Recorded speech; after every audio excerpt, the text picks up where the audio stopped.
জনাব ডক্টর কাজী ইমদাদুল হক, সাবেক মহাপরিচালক প্রাণী সম্পদ গবেষণা ইনস্টিটিউট। আমি অনুরোধ করব ওনাকে ওনার মূল্যবান বক্তব্য প্রদান করার জন্য।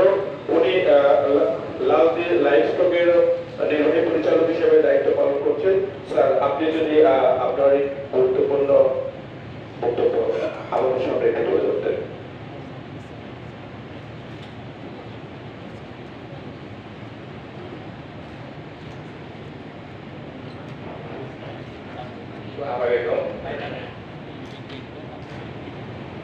আমি প্রথমেই ধন্যবাদ দিতে চাই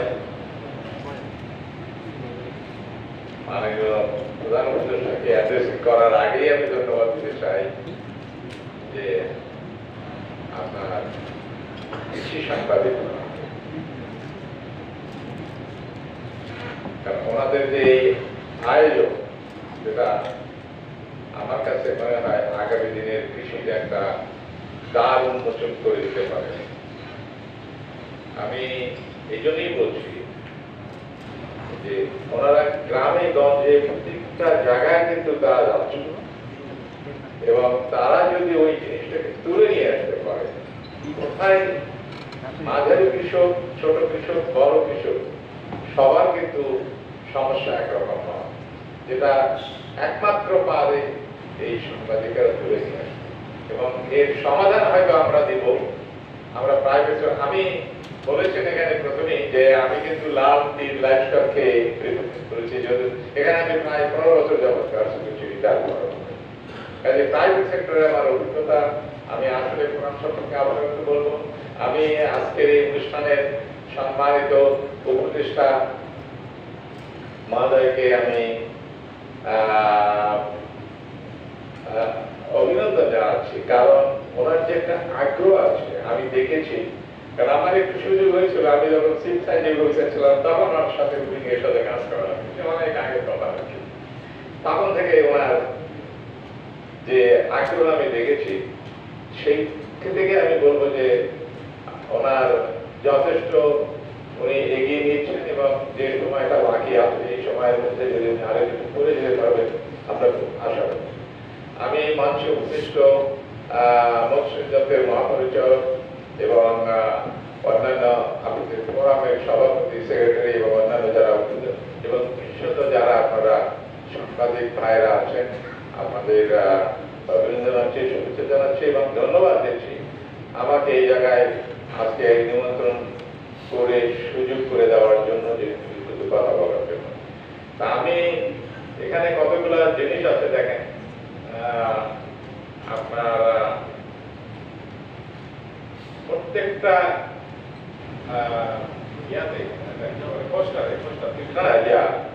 দেখেন জলবায়ু পরিবর্তন ও ব্যবস্থাপনার উপর, মানে চ্যালেঞ্জ গুলা কিন্তু এখানে দেওয়া আছে। আপনারা দেখেন প্রত্যেকটা জায়গায় জলবায়ু পরিবর্তন কিন্তু আমাদের কৃষির একটা বড় চ্যালেঞ্জ, এবং এই জিনিসটা কিন্তু সাংবাদিকের বাইরে যেভাবে তুলে নিয়ে আসতে পারে।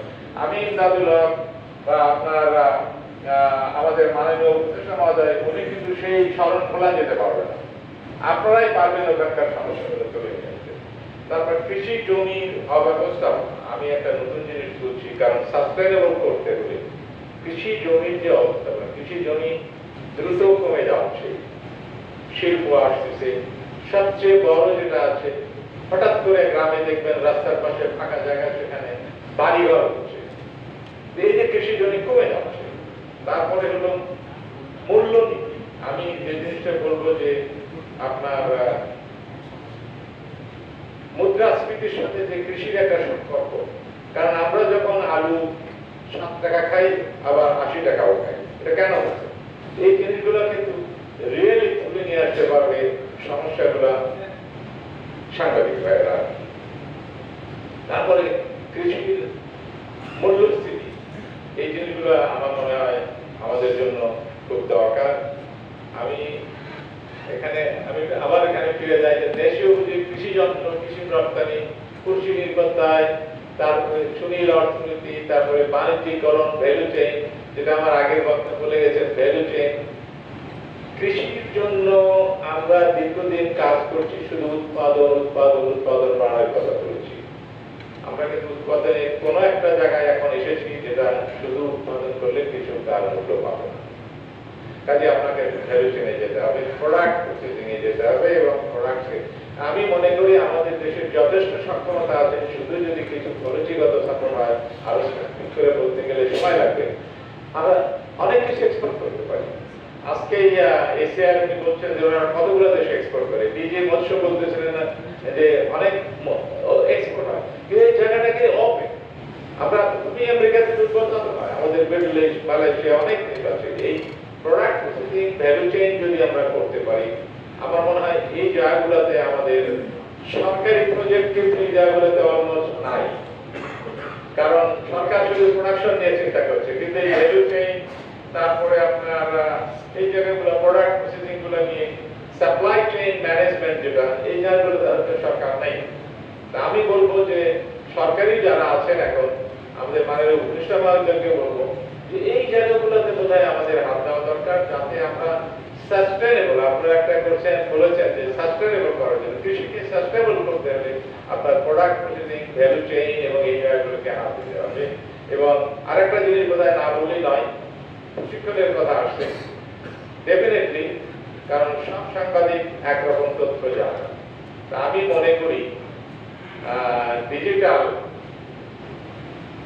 এবং আমি সাংবাদিক উপমন্ত্রীর সভাপতি সেক্রেটারিকে অনুরোধ করব আপনারা দ্রুত এই জায়গাটায় ট্রেনিং করবেন, আরো ট্রেনিং দরকার আছে, কিন্তু এই পুরো জিনিসটাকে ডিজিটালাইজ এবং এখন যে এআই আমরা বলতেছি আর্টিফিশিয়াল, এটাকে যদি আপনারা সামনে নিয়ে আসেন, আমার মনে হয় এই ফোরাম খুব দ্রুত তার অবজেক্টিভ নিয়ে এগিয়ে যেতে পারবে। আরেকটা জিনিস আছে যে তরুণদের আকৃষ্ট করা, আপনার এই কৃষিতে তরুণদের আকৃষ্ট করা। এখন কিছু কিছু উদ্যোক্তা আসছে, কিন্তু ইন জেনারেলি কিন্তু তরুণরা কিন্তু কৃষিতে থাকতে চাচ্ছে। আমি আপনারা আমার সাথে একমত হবেন যে এই যে তরুণদের আনতে হবে।